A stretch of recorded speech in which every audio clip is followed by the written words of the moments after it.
Bring back Fahmidul. I am Fahmidul. Long march to Bafufe. We want justice. শিকড়ের টানে শিখরে উঠতে দেশ মাতৃকার রং গায়ে মেখে খেলতে এসেও না পারার আক্ষেপ। বিস্ময় বালক ফাহমিদুলকে বাদ দেওয়ার ইস্যুতে এমনই স্লোগানে উত্তাল মতিঝিল, শাহবাগ, রাজু ভাস্কর্য। একজন ফুটবলারকে দলে পেতে এমন আন্দোলন শেষবার কে দেখেছে কবে? হামজার গৌরবান্বিত জয়নিংয়ের আনন্দে পানি ঢেলে দিয়েছে ফাহমিদুলের না থাকা। দফা এক, দাবি এক। হামজা চৌধুরীর বাংলায় বৈষম্যের ঠাঁই নাই।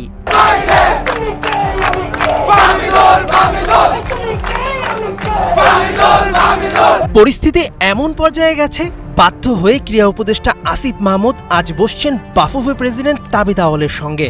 বুধবার দুপুরে ইস্যুটি সমাধান করতে বসতে যাচ্ছে দুই পক্ষ। কিন্তু আসলেই কি হবে সমাধান, নাকি অমীমাংসিতভাবে চাপা পড়ে যাবে দেশের ফুটবল প্রেমীদের কান্না? এই প্রতিবেদনে সেটাই করা হবে পরিষ্কার।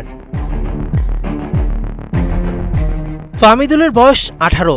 ইতালির চতুর্থ স্তরে খেলা এই ফুটবলারের ক্যালিবার সম্ভাবনাময়, কিন্তু দল নির্বাচনে হেড কোচের সিদ্ধান্তই শেষ কথা।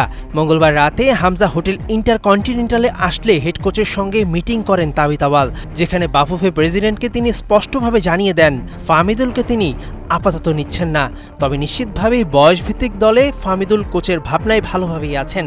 কোচের এটুকু বুঝতে ফাহমিদুলকে সৌদি আরব পর্যন্ত নিতে হলো কেন, সে প্রশ্ন ঘুরে ফিরে আসছে বারবার। তাই যারা আশায় বুক বাঁধছেন, আজ তাবিদ আওয়াল আর ক্রীড়া উপদেষ্টা বৈঠকের পরই ফাহমিদুল ইতালি থেকে ঢাকার বিমান ধরবেন, তাদের আশায় নৈরাশ্য। খেলাযোগ নিশ্চিত হয়েছে, সেখানে আসছে না কোনো পরিবর্তন। ফাহমিদুল খেলছেন না, তিতা হলেও এটা ধ্রুব সত্য। শুধু তাই নয়, দুপুর 1টায় বাফুফেতে যে সংবাদ সম্মেলন, সেখানে দল ঘোষণা করবেন না হেড কোচ। প্রশ্নবাণ এড়াতেই কৌশলে তাবিদ আওয়ালের সঙ্গে ক্রীড়া উপদেষ্টার মিটিংয়ের পর বাফুফের ফেসবুক পেজে জানিয়ে দিতে পারে 25 মার্চ ভারতের বিপক্ষে ম্যাচের চূড়ান্ত স্কোয়াড।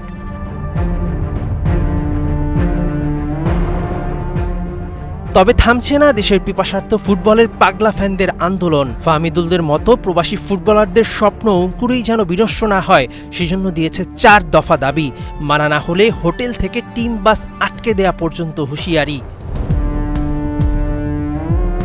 ব্রাজিল বিশ্বকাপ দলে রোমারিওকে ফেরানোর জন্য প্রেসিডেন্টের কাছ পর্যন্ত গিয়েছিল ভক্তরা। বাংলাদেশেও ফুটবলে কারো জন্য এমনটা হচ্ছে, এটা ফুটবলের নবজাগরণেরই বহিঃপ্রকাশ। ফাহমিদুলরা একদিন এখান থেকেই অনুপ্রেরণা নিয়ে দেশ কাঁপাবেন, কেননা 18 বছর বয়সটা যে হার না মানার। মেহেদি নাইম, 71।